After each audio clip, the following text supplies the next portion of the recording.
Hello बच्चों, पहले प्रश्न को पढ़ते हैं। प्रत्येक हृदय चक्र के दौरान उत्पन्न होने वाले ध्वनि तरंगों को सुनने के लिए चिकित्सक स्टेथोस्कोप का उपयोग करते हैं और दूसरी ध्वनि उस समय सुनाई देती है जब क्या होता है कि आलिंदों से रुधिर बलपूर्वक नीले में आने के कारण नीलेयी भित्तियों के कंपन होने लगता है। दूसरा क्या है कि नीलियों की वाहिकाओं में रुधिर बहने के बाद अर्धचंद्राकार कपाट बंद हो जाते हैं। और तीसरा क्या है, एवी पर्व संधि एस ए पर्व संधि के संकेत प्राप्त करती है। और चौथा क्या है, एवी कपाट खुल जाते हैं।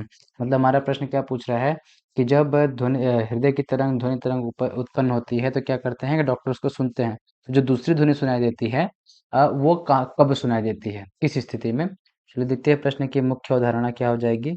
मुख्य अवधारणा क्या होगी कि हृदय ध्वनि हृदय ध्वनि हृदय ध्वनि क्या होती है कि जो ध्वनि स्टेथोस्कोप से सुनाई देती है।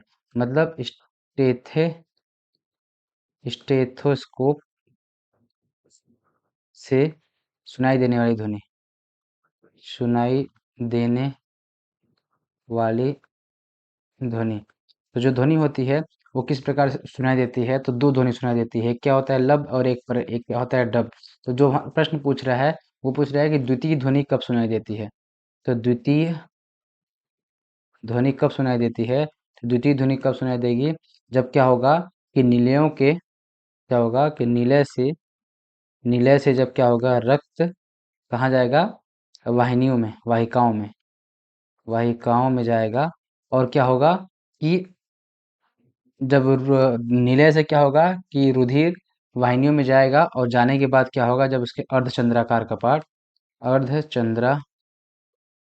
कपाट क्या होंगे, बंद होंगे। तब क्या आएगा, जो दूसरी ध्वनि सुनाई देती है। और पहली ध्वनि कब सुनाई देती है, जब नीले के जो ट्राइकस्पिड और बाइकस्पिड वाल्व जब बंद होते हैं तब सुनाई देती है। अब हम अपने विकल्प को देखेंगे और सही विकल्प को चुनेंगे। तो पहला क्या है, आलिंदों में रुधिर बलपूर्वक नीले में आने के कारण नीले की भित्तियों में कंपन होने लगता है, तो ये गलत है। दूसरा क्या है, नीलियों में किससे वाहिकाओं में रुधिर बहने के बाद अर्धचंद्राकार कपाट बंद हो जाते हैं, तो ये विकल्प सही हो जाएगा। तीसरा क्या है, एवी पर्व संधि ऐसी पर्व संधि से संकेत प्राप्त करती है, तो ये भी गलत होगा। और चौथा विकल्प क्या है, एवी कपाट खुल जाते हैं, तो ये भी गलत हो जाएगा। तो हमारे प्रश्न का सही विकल्प क्या हो जाएगा, विकल्प नंबर 2, जो कि है नीलियों से वाहिकाओं में रुधिर बहने के बाद अर्धचंद्राकार कपाट बंद हो जाते हैं। आशा करते हैं आपको दिए गए प्रश्न का उत्तर समझ आया होगा। धन्यवाद।